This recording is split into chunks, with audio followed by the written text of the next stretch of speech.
Thank you, Cheryl, for that beautiful introduction and for making me the happiest man alive, with the most unbelievable wife. I want to thank the other members of my family who are here, particularly Amaryllis, who's done such a great job co-managing the campaign, and my son Bobby, and Jackie, and Becky, and Anthony Shriver, and Carolina, and Eunice, and Jesse Shriver, and the other members of my family are here.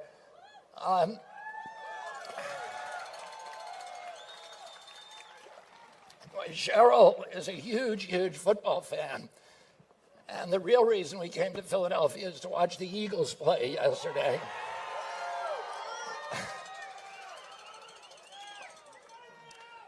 I want to thank also Louis Grassrope for giving the invocation today. Louis, as he said, is a tribal elder of the Lower Brule Sioux, the Lakota people in South Dakota. My father, about a week before he died, my father spent a full day at the Lakota reservation at Pine Ridge. There was a crowd of 20,000 people waiting for him in Rapid City. And one of his local aides said to him, "We better get back to Rapid. They've been waiting for hours." And he added that the Indians don't vote. And my father looked at him very sharply and said, "You don't know who your candidate is." And that day he saw a family, an entire family of Sioux, living in the burned out hulk of an automobile. And he wept. It's one of the only times in his lifetime that I heard of him crying. And that word of his tears swept across the reservation. And on election day, on June 5th, 1968, the last day of his life, he won the state of South Dakota with the help of the Sioux. And I go back to Pine Ridge as often as I can, and almost every time I go there, the elders share that story with me, and they tell me that it was the highest turnout in the history of the nation, and that my father got nearly 100% of the vote. There were only 3 votes that day that were tallied against him. And the elders always close that story by saying, "We're still looking for those guys." It's a hopeful sign now for our country that we celebrate Indigenous Peoples Day. It shows that we're ready as a nation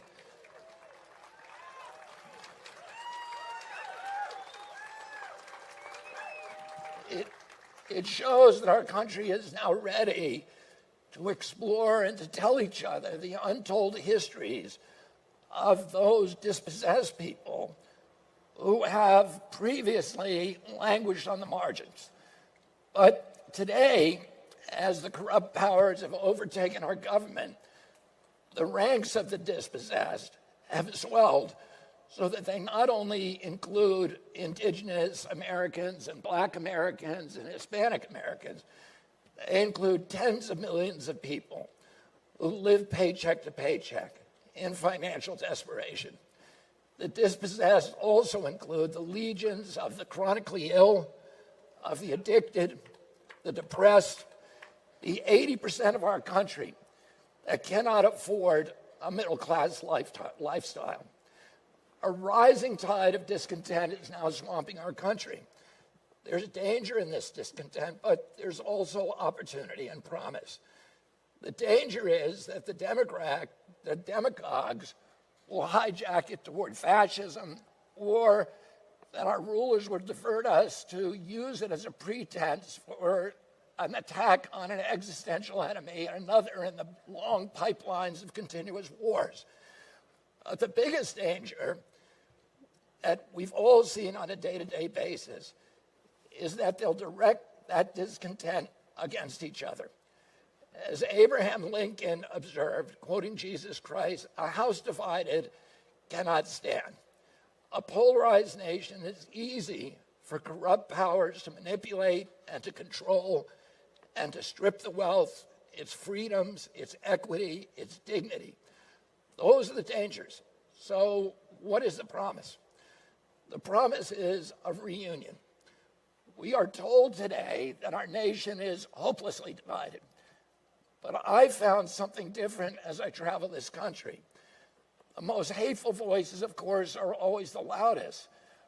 But there are a lot of quiet Americans who are looking at disgust at the vitriol, the name-calling, and the venom. They want it to end. They want us to get along. They want to end.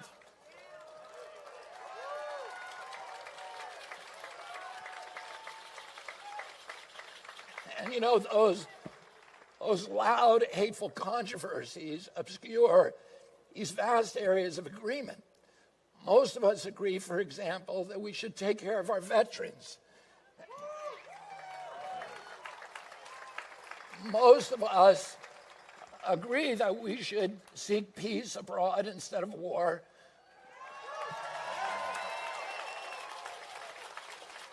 We all agree that teachers should receive decent salaries and respect. We all agree that housing should be affordable and that corporations should pay their fair share. We all agree that we want a clean environment, that we want wholesome communities for our children. And yet these universal yearnings stand alongside a broad agreement that our country has lost its way. Americans are weary, they're tired of the culture war, the phony slogans, the politicians who use the partisan blame game to divide us against each other and keep us all at each other's throats. And people suspect that the divisions are deliberately orchestrated and that getting us to hate each other is all part of the scam. And they're fed up with being fooled. They're ready to take back power.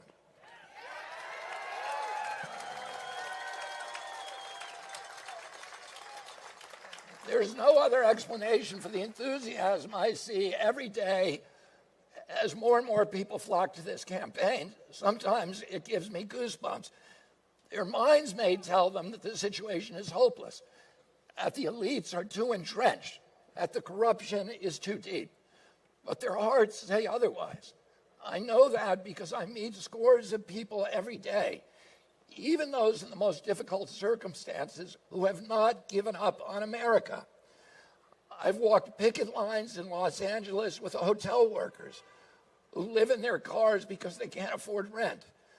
I visited mobile health clinics in the back routes and roads of Georgia where families get their medical care in the back of a bus. I've planted gardens in the food deserts in Watts and Cleveland. I've sat amongst migrant children at the border.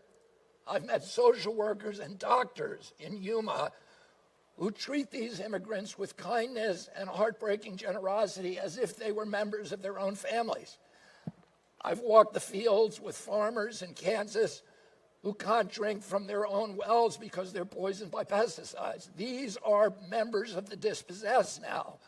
I've sat at kitchen tables in Pennsylvania with parents working every hour that God gives them to afford a home of their own, only to get outbid by a hedge fund with a cash offer at the last minute. I've worked with veterans who serve honorably in foreign wars and come home then to a country that is bankrupted by those wars. I've eaten with small business owners who had to board up their dreams as Amazon cashed in. I've talked from moms from Nevada to New Hampshire who lie awake at home juggling unpayable bills, choosing between gasoline and groceries. I met senior citizens who cut their pills in two to stretch out their prescriptions. And I pulled dead fish from rivers that are clogged with chemical runoff and waste. And I've read stories to children who are devastated by chronic disease. it can all look pretty dark. We seem to be cycling from despair to rage and back to despair again. The country is sitting on top now of a powder keg. Americans are angry at being left out, left behind, swindled, cheated, and belittled by a smug elite that has rigged the system in its favor.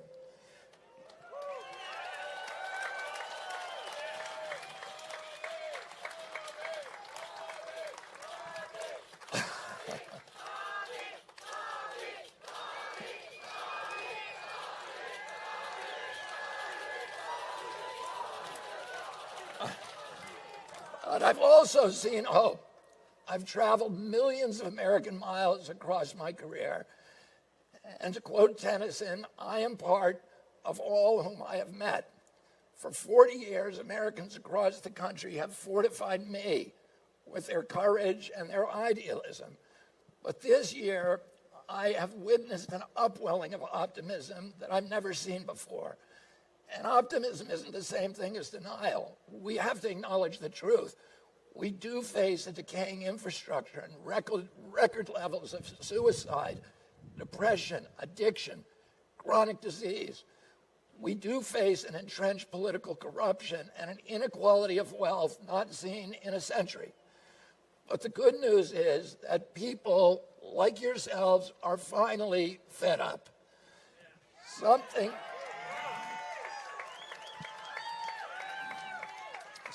is stirring in us that says it doesn't have to be this way.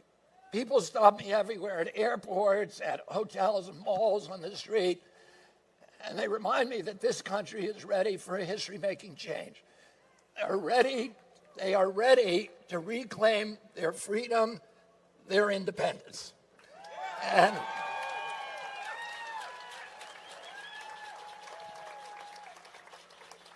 that's why I'm here today. I'm here to declare myself an independent candidate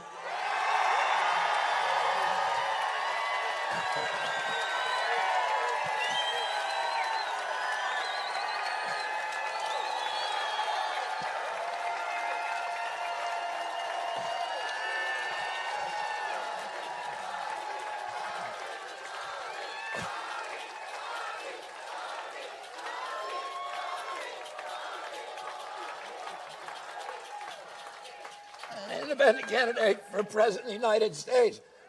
That's not all. I'm here to join you in making a new Declaration of Independence for our entire nation. We declare independence from the corporations that have hijacked our government. And we declare independence from the Wall Street, from big tech, from big pharma, from big ag, from the military contractors and their lobbyists.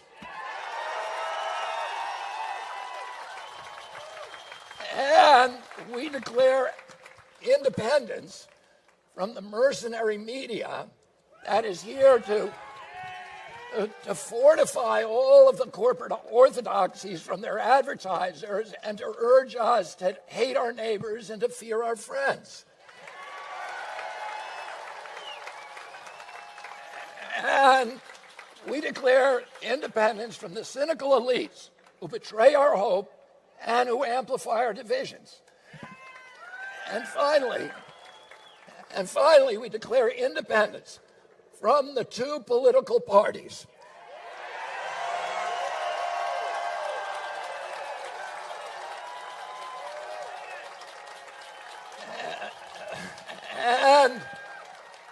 And the corrupt interests that dominate them and the entire rigged system of rancor, of rage, of corruption, of lies that has turned government officials into indentured servants for their corporate bosses.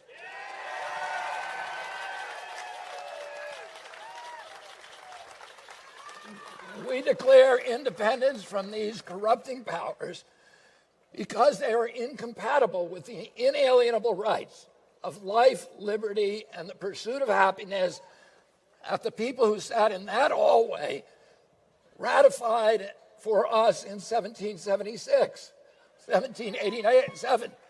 Now we can guard life. How can we guard life when the for-profit corporations have captured the public agencies that are supposed to protect us? How can we enjoy liberty when a surveillance state seeks to hide the truth and to quash dissent? And how can we pursue happiness when debt and low wages imprison so many of our nation's families?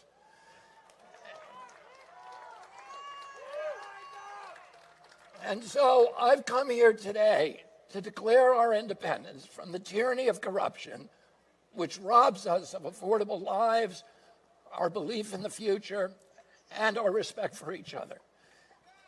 But to do that, I must first declare my own independence. Independence from the Democratic Party,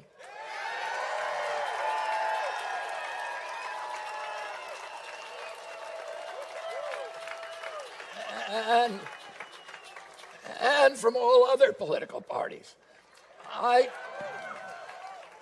haven't made this decision lightly.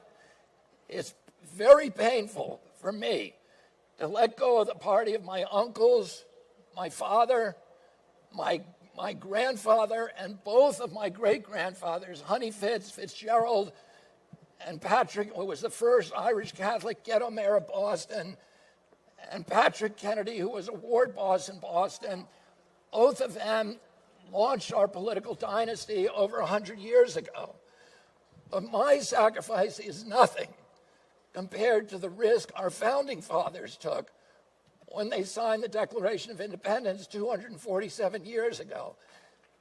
They knew that if their revolution failed, every last one of them would be hanged. They chose to place everything on the line. When John Adams put his pen down after adding his signature to the Declaration, he turned to those present and he said to them, sink or swim, live or die, survive or perish, from this day on, I am with my country. I'm going to make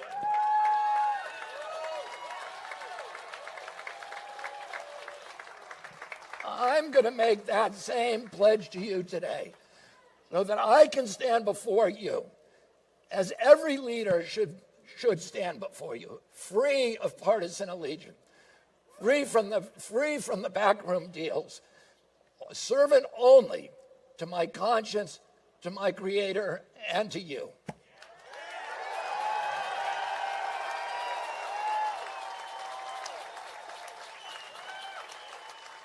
Today we turn a new page in American politics. There have been independent candidates in this country before, but this time it's going to be different because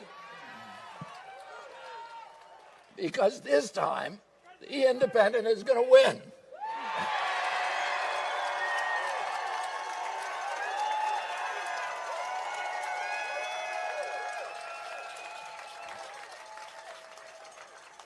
Three-quarters of Americans believe that President Biden is too old to govern effectively. President Trump faces multiple civil and criminal trials. Both of them have favorability ratings that are deep in negative territory. That's what two-party politics has given us. And that's why we need to pry loose from the hammerlock of the corrupt powers in Washington, D.C., and make this nation ours again.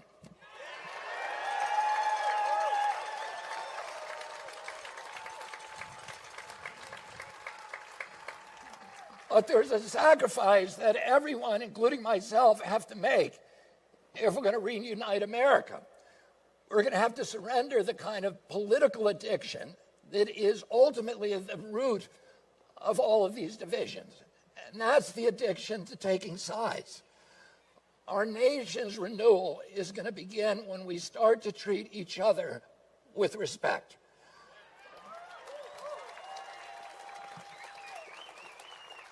Only then will we be able to step outside our tired, stuck debates. We can ask the questions then that nobody thought to ask. We can discover solutions that were right in front of our face. We will listen not just to the other side, but to those who are from any side. In a two-sided conflict, both parties have a kind of mutual dependency. Each side depends on the other to define themselves as good guys, in contrast to the other side, who, of course, are the bad guys. Well, if you're a team good, then you'll do anything, no matter how unscrupulous, to defeat team evil. And that's why we've seen both parties sacrificing their core values and the foundational canons of democracy in an all-out in an all-out struggle for power. In a war against evil, any means justifies the end. The result is that we ourselves become evil if we participate in that battle. The child who is obsessed with hating a parent becomes that parent. As I've surrendered my attachment to taking sides over the past 6 months, I've been able to listen with new ears to people with whom I disagree and to see solutions that would otherwise have been invisible. I'll give you an example. 6 months ago, I thought that an open border was a humanitarian policy, and that if you were for sealing the border, it meant that you were probably a xenophobe and maybe a racist. I was wrong. How did I learn I was wrong? It wasn't just that I listened. It wasn't just that I listened to the other side. It was when I actually visited the border and listened to people who weren't on either side. My views changed as I spoke to Border Patrol officers, to local officials, to local sheriffs, to aid workers, and to the migrants themselves. I saw that no one party has a monopoly on wisdom, and none of the simplistic narratives actually contain the whole truth. My promise to you as president is that I'm going to do this on every issue. I'm going to listen to stakeholders.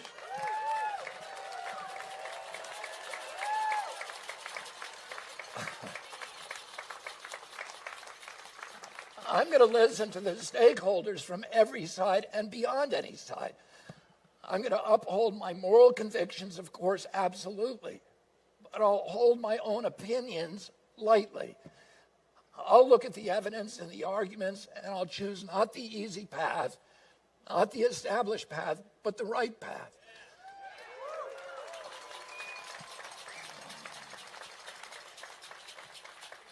In making an independent run for president, I take inspiration from the one other president who did not have a political party, and that president was George Washington.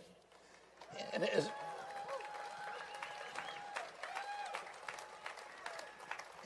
his farewell address, Washington issued a prescient warning about the disastrous potential of party politics. Inevitably, he said, political parties will be taken over by a cunning, ambitious, unprincipled minority who will serve the interests of the party rather than the interests of the nation and usurp for themselves the reins of government. Washington's dire prediction has certainly come true. I intend to wrest the reins of both parties and return power to the American people.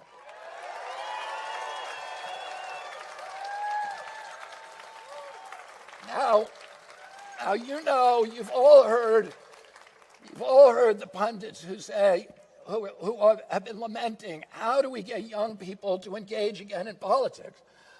I see so many young people who have now inflamed with my campaign. And the answer to that question is that that's the wrong question to ask. The problem I found is not the young people.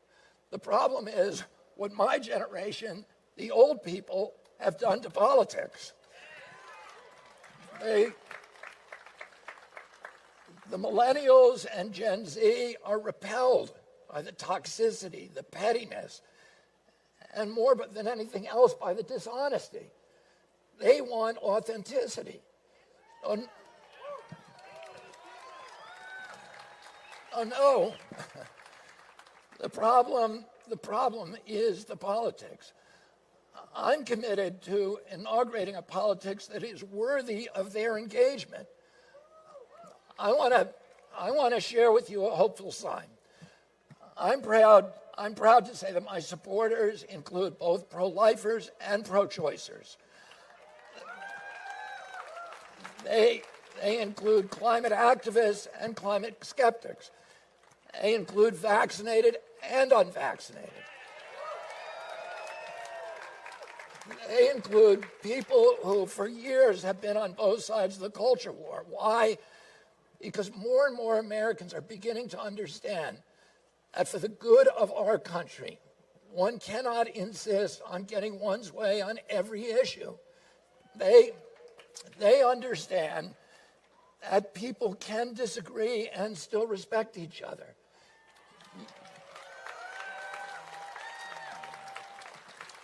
You can be pro-choice and not think that pro-lifers are women-hating zealots. You can support the Second Amendment and not think that gun control advocates are totalitarians who hate freedom. This is what I mean from independence. It's more than being independent of two existing parties. It's also independence from tribal thinking.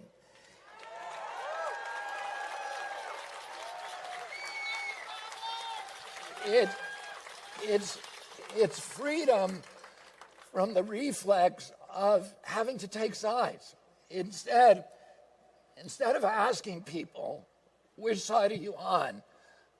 I'm going to ask people, what do you care about?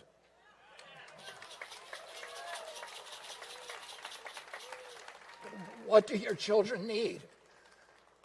What is it like to be you? What do you love? Because our country is never going to heal if the only formula, is for one half of the population to vanquish the other half in a pitched battle. I'm happy to say that the old political alignments are dissolving. Right and left.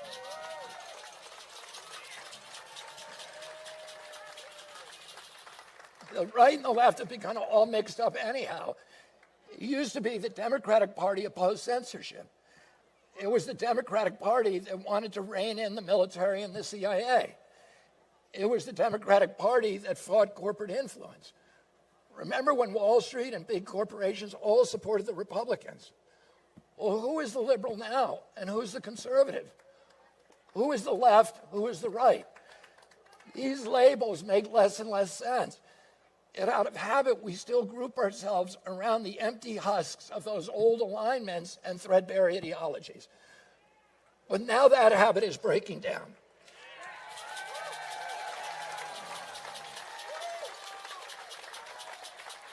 That's why half the electorate no longer identifies with any political party. And 63% of Americans want an independent to run for president. Of course, the outer structures of the parties still dominate the political landscapes, but they're hollowed out from within like a building full with termites. What kind of new political structures might emerge from those ruins? What is politics going to look like when it's no longer us versus them? American democracy should be more than just picking between two candidates anointed by shadowy institutions.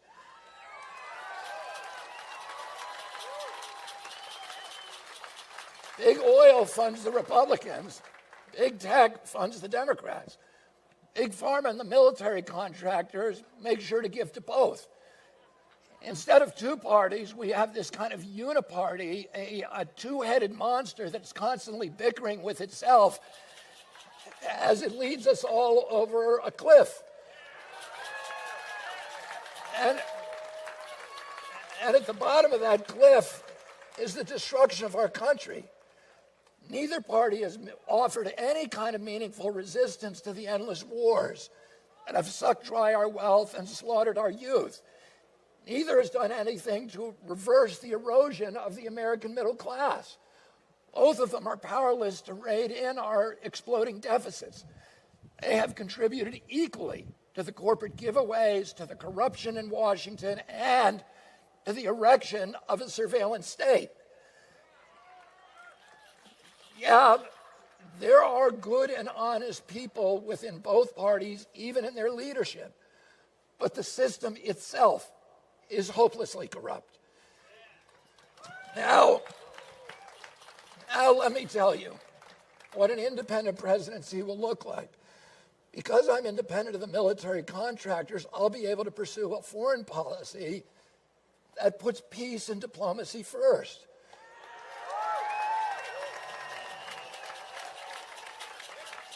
And because I'm independent of wealthy donors, I'll be able to close the loopholes and giveaways that bloat our budget. And because I'm independent of Wall Street, I'll be able to rescue debtors instead of the banks during the next financial crisis. And because I'm independent of big polluters, I'll be able to clean up our soil, our water, our air, and protect our Purple Mountain's majesty.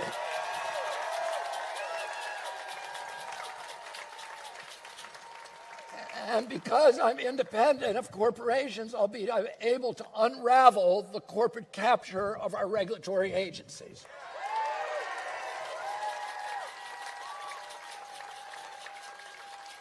And because I'm independent of both political parties, I'll be able to enact bold policies that are outside of the partisan conversation. Let me be clear, though. Being independent of the two political parties does not mean making them my enemy. Dogmatic opposition is just as much a form of dependency as dogmatic loyalty. As president, I'm going to work with officials from both parties who want to join me in serving our nation rather than exploiting and searching for partisan political advantage. Every president enters office promising to unite the nation and to work with people from the other party across the aisle. None of them ever does it. They can't. They're already chosen a side. Well, I'm not going to have that problem. I'm going to build coalitions from both sides of the aisle. What that means is that members of Congress will start working together across party lines in ways that we've barely seen for a generation. My uncle, Senator Edward Kennedy, my Uncle Teddy, has his name on more pieces of legislation than any senator in the United States history. He did that, he accomplished that because of his capacity to reach across the aisle. When during weekends at Cape Cod, my uncle would bring home people who were his political rivals, who were Orrin Hatch, John Kasich, Harry Byrd, people who were terrible, for example, on my issue, the environment. I looked at those people and I saw Darth Vader. And I would say to Teddy, why are you making these friendships? And he said, because I have a lot of common ground with them. They know the difficulties of living like a politician. And he always said to me, as much as I love our country, they love our country the same. We all believe in our country. We need to be able to talk to each other. And that allowed him to become the most productive senator in United States history. I want to do the same thing with my presidency. And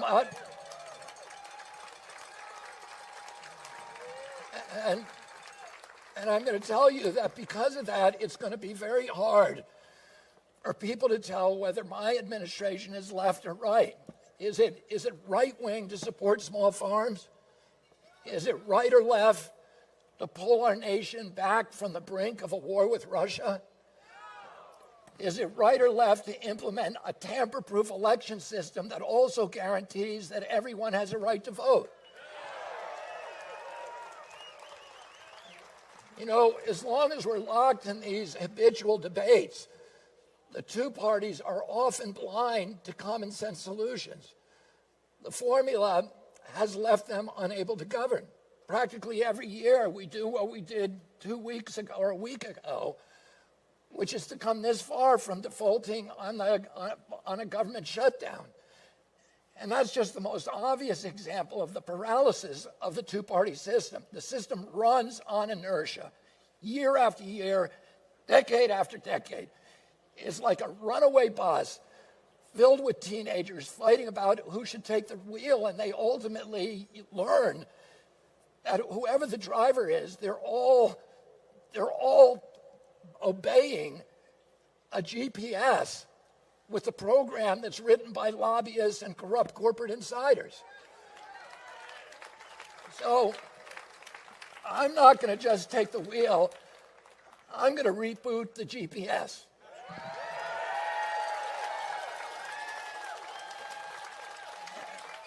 And do you know who's going to set the new destination? You are. Yeah. Because as I've traveled this country, I've listened to you, and I know what your hopes are for the future, and I know your idealism. And together we're going to set the GPS toward the promised land, the promise that Jonathan Winthrop gave us, the great Puritan leader in 1630, when he stood on the deck of the sloop Arbella and said, and pointed to the verdant landscapes that no European had ever seen. And he said, we're going to build here a promised land, a city on a hill, a lamp to all the other nations in the world, an exemplary nation. And we came close to fulfilling that destiny in the years after World War II. You know,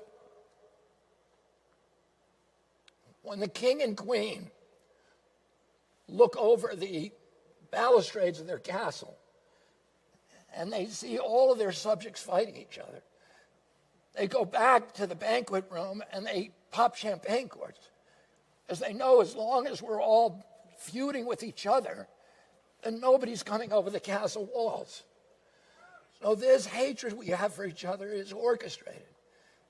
And what my job is during this campaign and then during my presidency is to unify Americans.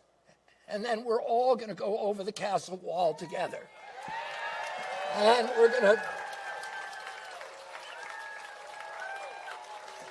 to take back our country. You know, Moses, during the end of his life, he had brought the Jewish people from slavery in Egypt across the Red Sea, promising them they would get to a promised land. But 40 years later, he was 120 years old, and they had not found the promised land. And the Jewish people were angry at him. And they said to him, why did you bring us out of Egypt? We were better off in Egypt. He went to God, Moses went to God and said they're going to stone me. And God took him up to the top of the mountain, and he let him look over the river Jordan. And he showed him the land of Canaan, the promised land. And he said, you can't lead them there. They need to get there on their own, but you've brought them up to the edge. But the people need to get there on their own. And he warned them, they can't waver from left or the right. They have to go forward. Martin Luther King, the night before he died, recalled that without mentioning the story. But he said to the people, I've been to the mountaintop. I've seen the promised land. I know what it looks like. And I may not get there with you, but you're going to get there. But you have to get there yourselves. The people have to decide to take back the power in this country.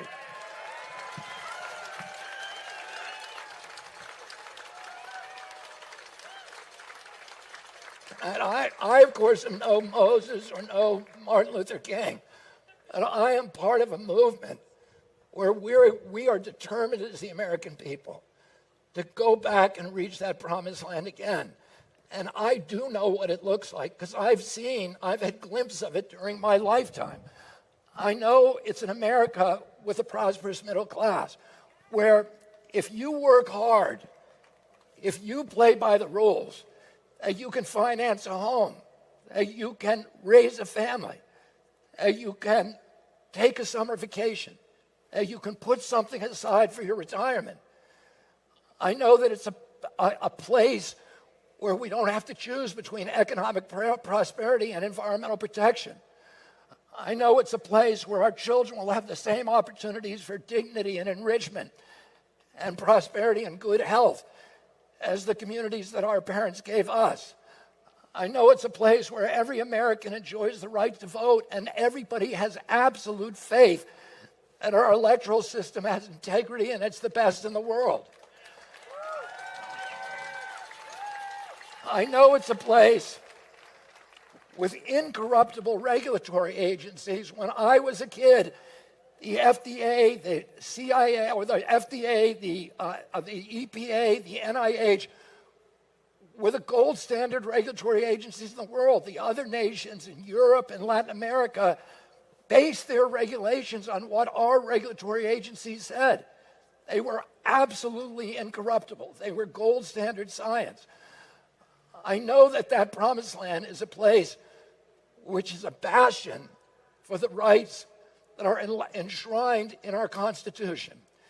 And I know that that promised land is a place where America is a moral authority around the world, that people look to us for leadership, that it's a place that promotes peace instead of war. And I know that America is possible when we declare independence from the deadlocked party establishment.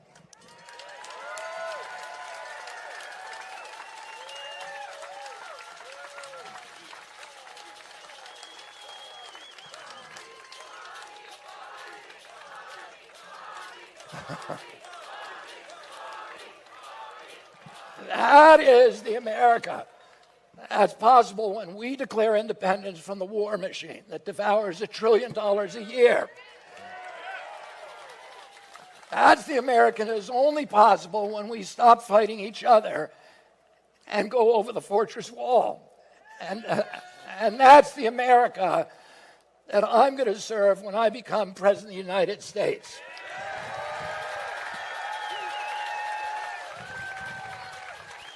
Now, the media pundits are going to tell you that we don't have any chance. They've given me a couple of first names. One of them is long shot candidate. And they say my impact is only going to draw votes from the other candidates. The Democrats are frightened that I'm going to spoil the election for President Biden.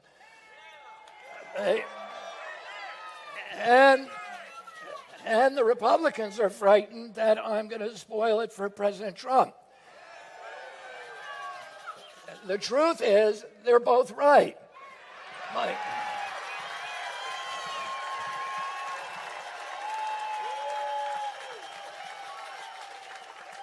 My intention is to spoil it for both of them. And only that inside the Beltway myopia deludes them into thinking that we have no chance of winning. I have seen the polls that they won't show you.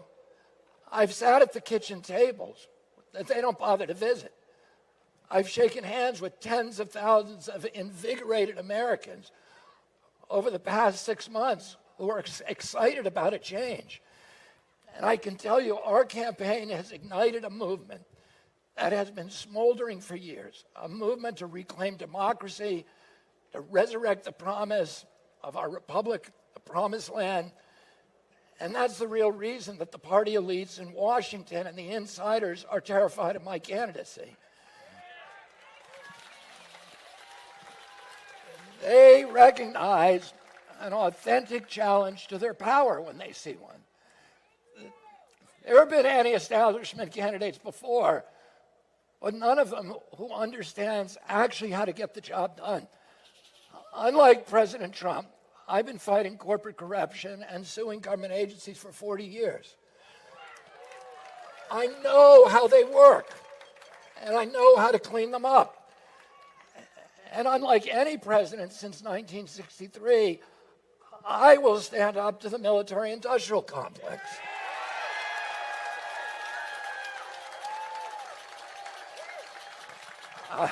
I will cash in the peace dividend, and I'll bring our troops home with honor. I'll rebuild America's strength from the inside out. What really terrifies the elites, though, is not me. It's what I represent, a populist movement that defies left-right division. I am merely the bowsprit of a ship that is going to cut through the armadas of corruption, of secrecy, of lies. And except for the small minority of public officials who are actually corrupt, I'm going to tell you this secret. I am no enemy to the people of the two-party establishment, because guess what? They don't believe in it anymore either. They don't believe their own posturing. They don't believe their own rhetoric. That's why so many public figures, Democrats and Republicans, have told me quietly, I can't support you publicly, but I really hope you win. And they too want liberation from the system that has captured them. And isn't that ultimately what we all want?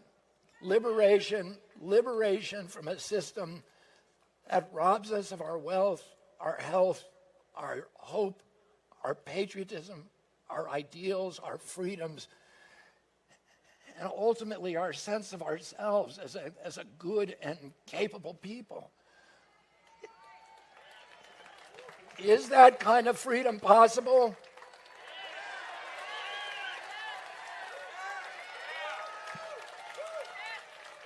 Is healing our divided nation possible? If we wait for someone else to liberate us and unite us, no, then it's not possible. It becomes possible when we decide to take action ourselves. People ask me, can you win? And I want to turn that question back on you. Will our movement win?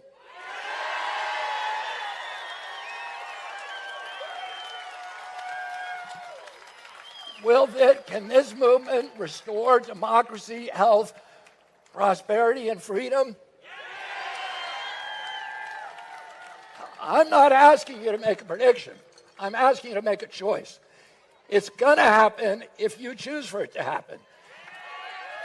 Democracy doesn't come about as a gift from oppressive elites and authorities when they finally relent. Democracy comes when people choose to exercise their power.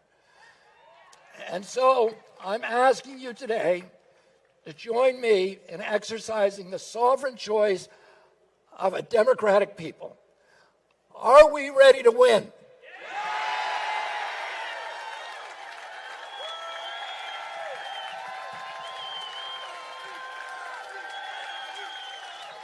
Are we ready to win?